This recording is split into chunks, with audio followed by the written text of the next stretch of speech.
Barbershop conversation, guys. Feel free to hit the subscribe button. I have a question or an idea I've been thinking about for a minute. I've been wondering, is hell real? Or is it a social idea to control human population? And what made me think of this is, you know how you have people in your life and you have no idea what religious background they are, do they believe in God, and yet they're the most giving, honest, forthright person that you have in your circle of friends, and then one day they die, and you're saying, I can't envision this person in hell. How can God crucify this person and, to my knowledge, did everything correct? I mean, we all have faults, but did everything correct? You understand what I'm saying? So it's just beyond me, And then we see, these beautiful little old ladies that knock on your door. Every Jehovah's Witnesses, they knock on your door every Saturday consistently. Sometimes I answer the door, sometimes I don't. And I don't know these people personally, but I can't see God sending this person to hell forever. And I'll use a personal example. I have a friend that's an atheist, right? He is one of my more honest friends that I have. Went to college with him.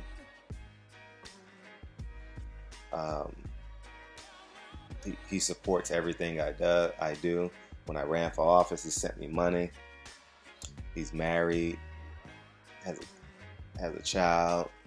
He adopted a kid from Africa. He and his wife have a black child. But they do everything like that's socially correct. And I'm thinking, how the hell will God send a person like this to hell? It doesn't make sense. I mean, he knows I believe in a God, and we have conversations. I always joke with him about when we hang out sometimes. I'm like, man, we got to pray before we eat. But what made me think of this? I'll just share with you. I'm having the roughest week emotionally. When you have 3 funerals in 1 week, and another friend has congested heart failure, you begin to think about your own mortality. You think about why God does this. Is God real? I mean, you have these questions, and you can't get answers to it. It's something called hope and faith. But they say God gives you sign. Excuse me, but a lot of thoughts have been going through my head. But my dear friend that I went to the funeral yesterday, we buried yesterday. We rarely talked about God, rarely ever. But I'm just going to give you guys just an idea of who he was. He's an older man, another older white man. He died at 76. Man, one of my greatest friends, man. He single-handedly donated millions and millions and millions of dollars to inner city kids in LA. When I say literally, no, he didn't donate to like nonprofits. Literally handed you money. All you had to do was write a letter, put a return address envelope with a stamp, and he mails you the check. And I'm talking about thousands of dollars. I know of him writing $25,000 checks. I know of him. When I ran for office, he was one of my biggest contributors. I think he was my biggest contributor. Matter of fact, he was my biggest contributor. I think he donated $5,000 to my campaign when I ran for office. And, it's tough to see these people go. And I don't know his we never really talked about God or talked about in depth. I believe that he knew there was a God, but I never known of him going to church. We always spend weekends together in the summertime watching basketball, and it's just beyond me. I'm at the funeral yesterday, and I'm like, he impacted so many people. I mean, I've never been to a white person's funeral where it's 30% white, 70% black. All these inner city people that he affected. And when I say literally handed over millions. You know what I'm saying? And I can't see God saying,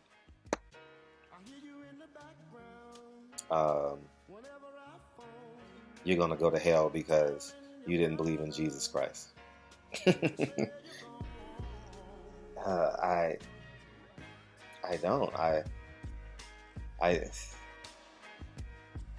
was beginning to think your religion is your heart. Your religion is, or your spirituality is the inner workings of your heart, who you genuinely are, through your actions. And I just want you guys to grasp, like, the things that he did. I mean, just to give you guys an example, if you guys are familiar with the drooly, I know you guys have probably seen on Instagram, Twitter, Facebook, YouTube. If you just YouTube the drooly, he single-handedly kept that league afloat, donating thousands upon thousands upon thousands, which led into millions upon millions of dollars. And it was tough burying him yesterday, but I was thinking, hell can't be real if good people don't believe in God or don't have a real close attachment to God, as you would say, like your aunt that goes to church every Sunday. How can God decline your acceptance into heaven? I believe you go somewhere after you leave here, but I can't see you burning in hell forever. I'm leaning more towards it being a social construct to control human population. Let me know what you guys think. I know probably going to send me Bible verses and just a confirmation, but really think about that idea or that ideal. It's you think about like, why do God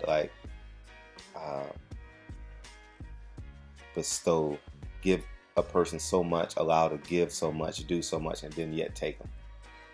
So I don't know if you guys question God or ask God why, but I talk to God as if he's riding along in my passenger seat.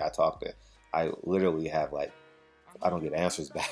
I don't want you guys to think I'm crazy, but I literally talk to him as though I'm his friend. I'm talking like I'm literally right next to him. It's been like a roller coaster ride this week, man. When you go to two funerals down thus far, but you go see Dick Gregory on Sunday. You go to two funerals. You got a third one on Friday. And you go visit a friend in the hospital who's had congested heart failure. And all these people, all my friends and these families are exceptionally close to me. People I talk to on a overt regular basis. So it's just but I will say this. I'm not looking for pity party or nothing like that, because I definitely believe in personal accountability. But you have to ask. I enjoy living a pragmatic life and asking pragmatic questions. But Stephen A. Smith said something that was really telling, and one of the few comments that he makes that I don't shrug my shoulders and question it and then agree with it. I immediately agreed with this. He was making reference to Stephon Marbury. He said, you know what good people do when it comes to death?